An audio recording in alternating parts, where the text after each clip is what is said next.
start. Okay, cool. So what's going on this morning? Oh, we're on strike. Yeah. And we're on strike. We're a little wet, but spirits are high. We walked out this morning at 6 a.m. And we handed over the hospital to those who would replace us. We did it safely. We made sure our patients were safe. Mm-hmm. And now we're out here, and we'll be out here for as long as we need to get the hospital to realize it's time to invest in us. Right. And so, are you still at the same positions when you started? I mean, has it advanced at all? I mean, what are the status of the negotiations? Not since we started, but since last week, Wednesday, 8 p.m., we gave our last pass. Proposals, and that was the last time we heard from the hospital. Yeah, they haven't reached out since? Not since. That's too bad. So what are we still looking for? What's on the table? Well, we need people to come out of poverty. We have people that are living in their car. I know. 60% of the folks that work here have said that they've had to, choose between food and housing costs, and so we need wages to get people up. We need retirement for when it's time to be done working here. Right. The work that we do, the folks that work here, the passion that they have for these patients. Nobody cares about these patients more than we do, and all of these people here. And they deserve to be able to retire when they're done. Right. And we also need something done about this workplace safety, where there's violence that happens in every hospital, and we're short-staffed constantly, and something's got to be done about it. Can you tell me about the workplace violence? Well, due to short staffing, a lot of times the people are distracted by other things like their housing bills and things like that, so they can't provide the quality care that they need to the patient due to these distractions. So it creates an unsafe environment. Yeah. When you're doing 800 things on the unit, you're going to miss something. Right. And you are dealing with people who are in bad states, situations, right? Serious situations, yeah. But I mean, people come here because they're very depressed or they're suicidal. It's not, it's not like the movies.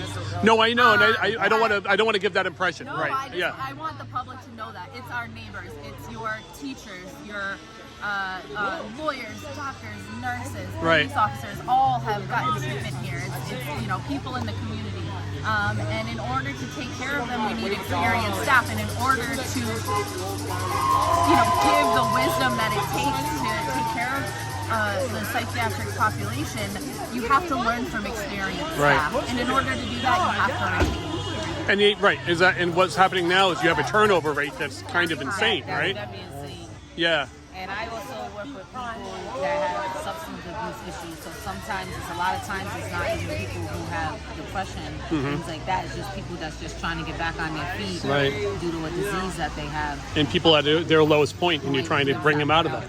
Yeah, right. I get the importance of this. I have family who has been here, and so I'm very, very aware of what this is, how important this is. Yeah, I really do think it. And I would like to think that the people who are doing that care are being adequately compensated and treated fair themselves, can afford actual health care themselves, for instance. This is supposed to be one of the best hospitals in the state. It's Yeah. a specialty hospital, so there is no reason for somebody to be living in poverty if they work. No, I would agree with that. Is there anything else I should know? Well, it started out today with the rain. So 6 o'clock, I got up. I was like, oh my God, it's like pouring out. Oh, it was. And it came out for 4 hours out of that. Yeah. So, which is an inauspicious start, you might say. But Sure. how are things now?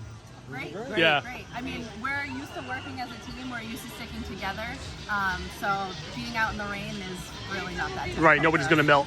A little bit of mud, that's about all we got. That's right. All right, good. And and it looks like the community's been pretty positive. I hear a lot of Yes, horns. very And, supportive. yeah. Very supportive. That's Yep. great. We've That's always great. had each other's backs. There have been times where I've had people come down from the units to help in dietary. I've seen it all.